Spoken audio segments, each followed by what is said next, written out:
everyone, to another episode of Parenting in the Far North. I'm your host, Ariane Aramburo. Today's guest is the clinic director at the Cohen Clinic at Alaska Behavioral Health. She has over 20 years of experience as a clinician working directly with active duty military, veterans, and military family members. She's worked in the mental health arena for 24 years and has yet to find a corner where hope does not exist. Please welcome to the podcast, MaryBeth Goodman. MaryBeth, thanks for being here today. Thank you so much, Ariane. Well, I'm glad to have you here. First, just tell me a little bit about yourself. I know you're a mom. You're also a veteran spouse who moved here when your husband was active duty in the Air Force. Yes, so I am a mom, a active duty mom, and then a veteran mom. I have two beautiful children going into their teenage years. Ooh, teenagers. Yes, What indeed. age? A 12-year-old and a 15-year-old to be 16 in less than 2 months. Which I'm sure they remind you Constantly. all the time. But in all seriousness, the lifestyle that we were truly privileged to have throughout our military career really caused them to be these amazing children. And watching them bloom in their forever has just been lovely up here in Alaska. I love that. So when you moved to Alaska, had you known much about it? What was your initial reaction? Because we moved here. My dad was military. I'm a military brat, if you will. I thought Alaska was like so far away and kind of a shock. Did you and your family kind of get the same? No, so kind of the opposite. Really? I was raised as an Army brat. Okay. And then married Air Force. The joke there is better housing, ha ha. But we tried for all of our careers to get to Alaska, and it just wasn't in the cards for us. And then so when the pandemic hit, originally there was this wonderful opportunity to start the Cohen Clinics here in Alaska. And so I moved ahead of my family. I always joke that that was my PCS, even though I was an active duty military. And then my husband followed along when he retired 6 months later. And when the kiddos were doing all of that remote learning, we got to have them even earlier in Alaska. And so they had this really great experience of being able to be kids, even though the time when the world was shutting down and everything was going so isolated. I feel like we in Alaska did it right. We really had this wonderful opportunity to still have so many outdoor activities. There were so many opportunities for them to still meet friends and get out there, even though we were protecting their health care as well. Oh, great. So I know we're going to talk a little bit about the Cohen Clinic and what it does, but we're recording this podcast. If you are listening, this is the end of March, but we're going into April, which is a very special month because it is the month of the military child. Tell me a little bit about that, what you want families to know, and kind of what umbrella does that fall under? Sure. You know, it's fun to me because we have a day for everything, right? There's even a National Taco Day, right? We have these crazy days where we really just get to recognize and enjoy certain things. But we have an entire month dedicated to the military child. We want to talk about how resilient they are, what they really go through. Most military kids move 5 times before their parents transition out of the active duty component. My kiddos, when we got here to Alaska, they were in 4th and 6th grade, and it was already their 7th school. Oh, wow. That's Okay. amazing when you really get down into that, nuts and bolts of what we're asking of them. They're saying hello and goodbye to so many friends, hello and goodbye to so many sports teams and activities and loves. They get to maybe try an activity in one state that they truly felt was their passion, and then maybe it's just not available in the next state they live in. And these military kids have really said hello and goodbye even to their families when their parents are deploying or they're no longer with their external families like their grandparents or their aunties and uncles. And they really have to say hello and goodbye so much more than the non-military family would ever even dream of. And so they become these wonderful, resilient little bundles of energy. They become assertive and independent, but they also sometimes become anxious and they have needs that go unfulfilled. And so it's a wonderful month to really step back and say, what can we do for them as a community, right? Alaska loves its military. It's so wonderful and so embraced here, but what can we do for those kiddos? How can we truly say, while these kids are here for 2 to 3 years, how can we grow them? How can we help their families have a better experience in Alaska, but also have those parents serve the military while they're here? Which would lead me into what are some tips that the parents can do to help build up that resilience in kids? You mentioned your kids moved 7 times between fourth and fifth grade. I was just thinking back, my dad moved us here when I was in fourth grade. That was, I believe, our fourth move. So I can only imagine 3 more times than that. So for parents, because sometimes they might forget, you're on the move, you adapt. What about for the kiddos? Any tips that they can be doing to help them make that transition? Sure. Within the military community and even in the civilian community, whenever we're moving children, it's really important to have some type of stability. And that might be as simple as they have their own pillow and their own blanket in the hotel room. It might be in this day and age where we're so interconnected with technology. Maybe they get to game with their friends from a different assignment. My son still keeps in touch with kiddos from 3 and 4 and 5 assignments ago, when the reality is a lot of us don't still have connections with kids we met in second grade, and that's pretty important. I always say parents really need to listen in moments like this as well. Sometimes tantrums are truly just, I am overwhelmed. And we have the privilege as parents to say, okay, I'm having a bad day. I'm just going to take a moment, Yeah. go grab a soda, grab a cup of coffee. But we don't allow our kids to disengage. Like be at the table, keep your room door open. You need to be at school. You need to be at this activity. And so sometimes it's just really giving them the space to have those meltdowns and then go right back into it. It's not a disciplinary situation. It's you're allowed to have those feelings. Okay, let's get back into life now. That's such a good point, because even, as a mom and practicing that with my daughter when she's maybe a little bit more frustrated in the morning, just taking a moment to realize, like, okay, I've been frustrated before, and how would I feel if somebody's like, fix your attitude right now and change it, giving them that space, which leads me into my next thing. We're talking about some of the 5 senses to ground the kids and having those calm, big feelings. I like that word, the big feelings, which a lot might be experiencing on a big move, and especially a move to a place like Alaska. Absolutely. So this is kind of where I'm going to nerd out a little bit. I Do it. love I this love part of nerding brain out. development. We only learn in 5 different ways. We see it, we taste it, we touch it, we smell it, or we hear it. There's no other way that we learn. And when we get stressed out, when our distress tolerance really is the lowest, we start reacting from our brainstem, which means fight, flight, or freeze. And so we're not really seeing what's around us. We're not able to see, oh, wait, that's a path for success. All we're seeing is that we're grounded into Yeah. what we know is true. And so simply having parents remind kiddos of that. And it might be as simple as putting an ice cold glass of water in front of them and having them wrap their hands around it. Everyone loves smells. The aromatherapy is kind of big. But the reality is sometimes just a bolt of like peppermint gum will wake up taste buds, wake up your smell.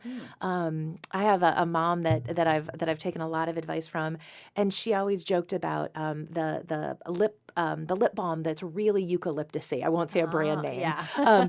But, and basically she just wipes it on the kid's mouth every now and again, or encourages a teenager, hey, grab your lip balm and put that on right now. It's pretty chapped lips right now.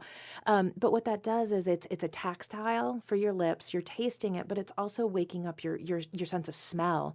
And your olfactory, your sense of smell, is your biggest sensation. That is your biggest awareness. And so it can connect you to different memories. And so even if there's something like maybe it's your kids really missing their grandparents, maybe it's making sure that you've got grandma's perfume. Maybe it's making sure that you're baking bread because that's what grandma did, or cookies, or whatever it is. Here in Alaska, it's also about getting outdoors, right? Oh, We yeah. have this huge Yes. privilege to live here. Totally agree. And sometimes it's just making sure, hey, let's have this conversation on the porch, but it's 20 degrees. Let's have this conversation on the porch, right? Because that cold air and that it just wakes our senses up, and it gets that frontal cortex firing. And so we're no longer in fight and flight. We're using those 5 senses to really get into that cognitive brain where all of us can solve problems so much better.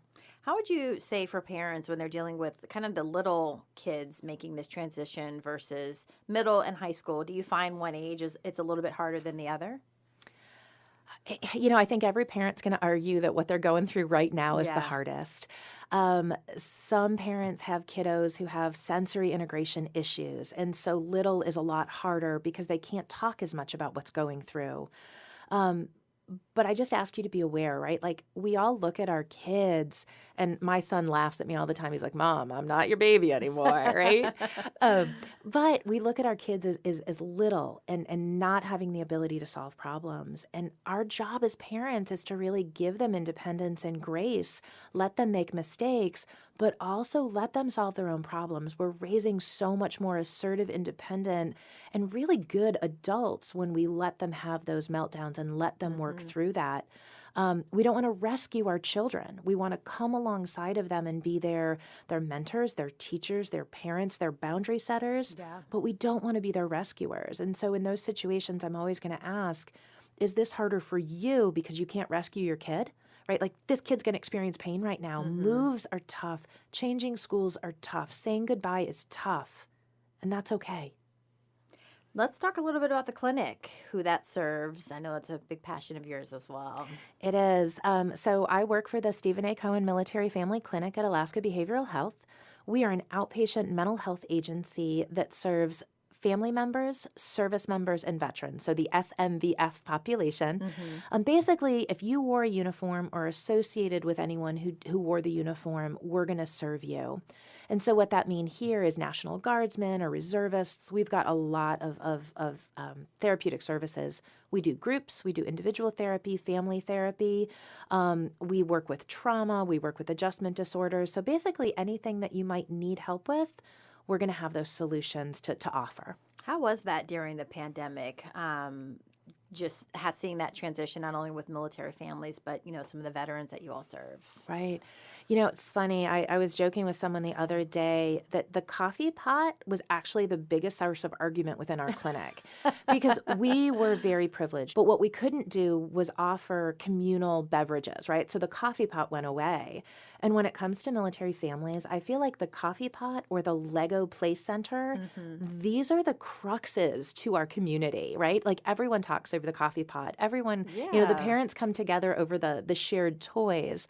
And so we were able to do some really kind of fun activities. We did this mindfulness series with teenagers in our community where we actually did telehealth, and we taught them how to build with Lego and how it awoke in their tactile sense, and how we did some art therapy and how it awoke in that side of their brain. And then for the fourth part of it, we brought the parents in, and they got to see all of these projects their kids did, and they were like, I thought you were just playing games. Like it was so fun to watch that. It really sparked our creativity. We really had to get in there and figure out other ways because we weren't going away.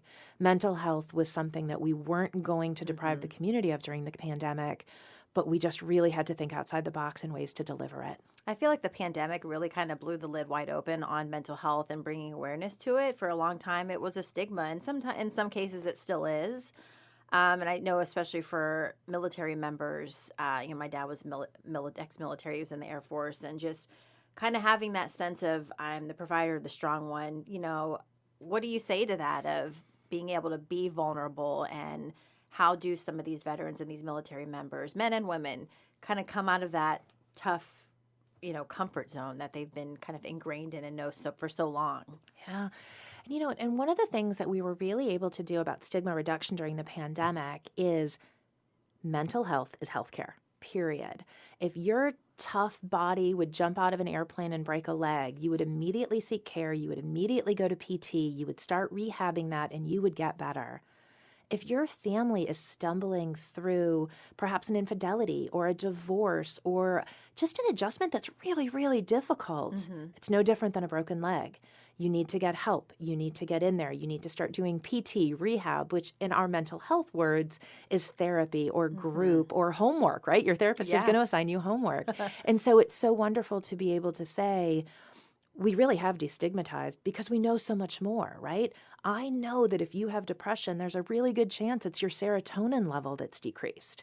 It has nothing to do with weakness. It has nothing to do with anything except the chemical levels in our body are not where they need to be. Now, the great thing about it is we know that therapy works. We have these evidence-based techniques that can take you from this, I feel broken, I feel fragile, to I can do life again with confidence and security. we know that these techniques worked. We have years of experience now and research studies that are behind us. And those are the kind of techniques that we do at the clinic, a cognitive-based approach, cognitive processing therapy, EMDR, prolonged exposure. And these are techniques that we know work. And so we can work with that population that almost has a little bit of machismo or Yeah. that bravery to them. And we don't just light candles and talk about our feelings, right? Yeah. We are doing real science behind closed doors. And that is brave, going and taking that first step. What would be the baby step if somebody's a little bit still reluctant, walking through the doors? I would think that's the first step, is just even coming into the clinic. Sure. So we have monthly activities that we do, and we usually work with VSOs. So like for February, we did a date night and we made charcuterie boards. And Yum. I know, right? So much fun. They learned how to make little sausage roses. And but during that event, our case manager actually came in and did a psychoeducational activity about communication and how couples can communicate better. And so it was really low key, and they got to work together. And once a month, we do an event like that. It might be family centered. For Month of the Military Child, we're going to be doing some rock painting and some cupcake decorating, where the whole family can come in and just do those activities. And then some of it's, one-on-one, meaning, more of just a come in to have some questions answered. We do seminars to answer questions. If you have questions about VA benefits, we might have someone come in who's an expert in that.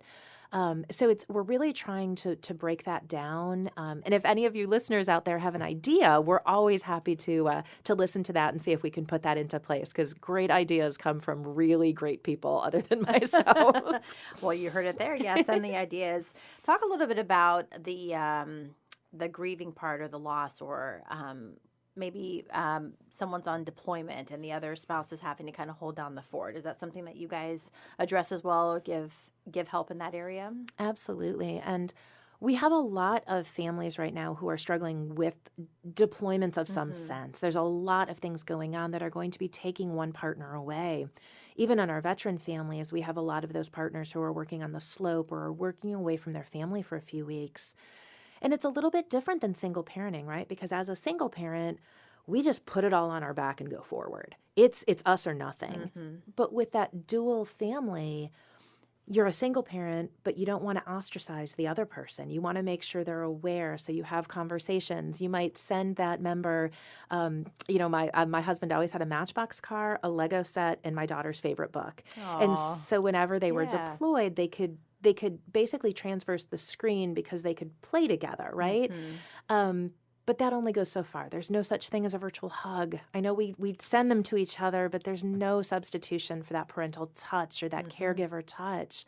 But it really is making those opportunities and prioritizing. We tell people all the time, in this day and age, we are so busy. If it's not scheduled, it doesn't happen.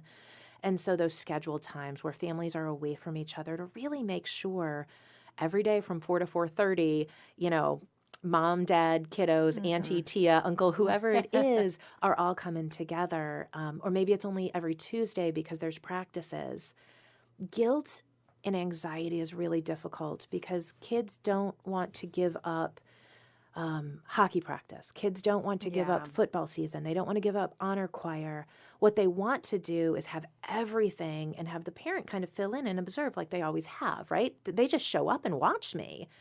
Well, we've got to prioritize that. We've got to say, okay, you know what? Mom's got her phone out and you can listen to the concert, or we're sending this video, to maybe the family uncle who's really not the uncle, but has always been there, right? There's all of these opportunities to really kind of connect, but we have to be very intentional about it. Talk about the support system. I know you touched on it, the uncles or family friends. How important is that? And also that transition when the other parent does come back from maybe that deployment. Does that take a little bit of time for the family to kind of gel back together?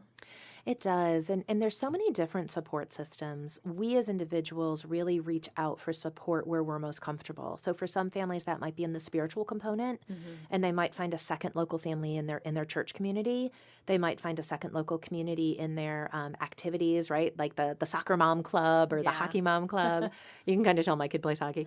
But when the other person comes back in, there's that level of, I want them to know everything, but they're also adjusting, right? When someone's coming back from a deployment, They may have been crawling through sand with a gun on their back. They may have been in a very austere northern climate during training where they really haven't slept in a warm, cozy bed. And they might need a day or two to actually acclimate themselves before that stimulation of kids.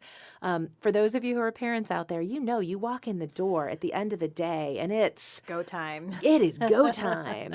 And so educating the family, all family members, that, hey, go time might look a little different. Let's stage it. Maybe it's, you get first today, they get first tomorrow, or maybe it's we all meet outside at a park so that there's more ability to yell and run and play if the person who's coming back into the family maybe is sensitive to noises. Let's face it, some of our military members who've come back, some of our veterans are really, really dealing with traumatic reactions, whether it's post-traumatic stress disorder or just a trauma response. Educating up front, and there are some wonderful children's books out there. My daddy has a dragon in his tummy, and some of them are very, age appropriate for different levels, but it helps to educate before we're reuniting to understand, hey, this is what to expect. We've been doing this for a lot of years now, the military community, and we're so much better at it than we ever were. We talk about these things. It's no longer, just pull you up by your bootstraps and move on. There's more conversations. There's more ability to say, we can do better, and we are going to do better by these families. And probably also reiterating the message to parents to not have to carry that guilt, especially for whoever's been deployed to come back. I have to immediately play with my kiddos, or, mom guilt. We all get it. It's okay to just take a step back. The kids will be okay. Yes, absolutely. They're resilient for They a are. reason. It is Yes. amazing how resilient kids are. Yes. And also, it's okay to apologize. If I am cranky, it is absolutely a great mentoring parent moment for me to be able to say, kiddo, I'm sorry, mom was out of line. Your room needs to be clean. I'm not going to argue that, but I was wrong in yelling at you. Can you forgive me? Right? Like I always say, own it, tell them what you're sorry for, and then how can we move on, right? Because kids can also say, I'm not ready to accept that apology yet. I need another minute too. What do you want families to know about resources here in Alaska and for the military families? What I'd really like to say is resources are available. We hear over and over again that there's such a deficit of providers, a deficit of this. And the reality is the people that are here are so good. Whether it's, the clinic and seeking medical help services, whether it's the VA and going through some of their medical family programs, or the Office of Veterans Affairs and using the veteran benefits, whether it's the family support centers on base. There are so many resources out there. We at the clinic prioritize this, and we have a case manager. She can connect you. So even if you're not willing to seek services at this moment, you had talked about kind of like an early entry, our case manager is just absolutely, she is brilliant when it comes to connecting. She's like that spoke to all of the resources in town. And it might be as simple as, I really need someone to help my husband do a resume. I really need someone to help my wife interview for jobs. I really need, chances are this person is going to help you, and we would love to connect those resources too. You can tell you're obviously very passionate about what you do. What do you love about what you do and waking up and going into doing, day after day at the clinic? So one of the things I love about mental health is while there are outcomes, right? We want people to be healthy and happy. That is so defined by you as an individual. What joy is to me is very different than what joy is for you. But I get to walk on journeys with people. I get to meet them where they're at, give them these skills, help them realize that you don't have to wake up miserable every day. You get to wake up and find something you're passionate about. You get to love your family again. You don't have to walk on eggshells around a family member. There are solutions. And that moment of pure transformation, when I see it wash over clients' faces, whenever that happens, will keep me going for years and years and years. It truly is magic. And I mean it. I've worked in this field, and I think my bio is a little outdated. I've worked in this field for about 28 years now. Oh, okay. 28. Yeah, I think it said 24. Right. But I've never found an area where hope doesn't exist. And that to me is magical. When we look at this world and we look at where we've got so much work to do as a community, there is so much hope still. And that to me is just magical. Well, give us the lay of the land of how folks can reach out to you. I know a website, social media. What's the best way to connect with you all? Sure. We try to be as easy as possible. It is a phone call. You're going to call our front desk. You're going to talk to someone who's very well educated. If there's a crisis going on, we're going to put you immediately with a licensed clinical provider so that they can navigate that and make sure that we're addressing safety. But the people who answer our front desks are just wonderful, and they're going to take care of your needs, and they're going to walk you through it all. If there's something crazy like you need a reference or you need a referral, they're going to walk you through how to get it. It really is just as simple as a phone call. Well, I want to give you the last thought. If there's anything that you want to just mention or share or add that I didn't ask or you feel is important or what's ever on your heart, I'll give you the floor. Absolutely. What I want to say is parenting is hard. Being a couple is hard. Staying married is hard, but it's worth it. Our families give us so much joy. And if you are listening to this podcast and you're hearing something that you're like, wow, I wish I had that. I wish I could have that level of happiness. There is a way for you to do that, whether it's family counseling, whether it's resources, whether it's learning how to communicate. Please don't think that there is anything that's so bad that you can't be helped through it. There is always a way to get from where you are at to feeling better. Well, said it great. MaryBeth, thank you so much for taking time out of your day and chatting with us. I appreciate it. Thank you so much for having me. And thank you all for listening to another episode of Parenting in the Far North. Don't forget to like and subscribe.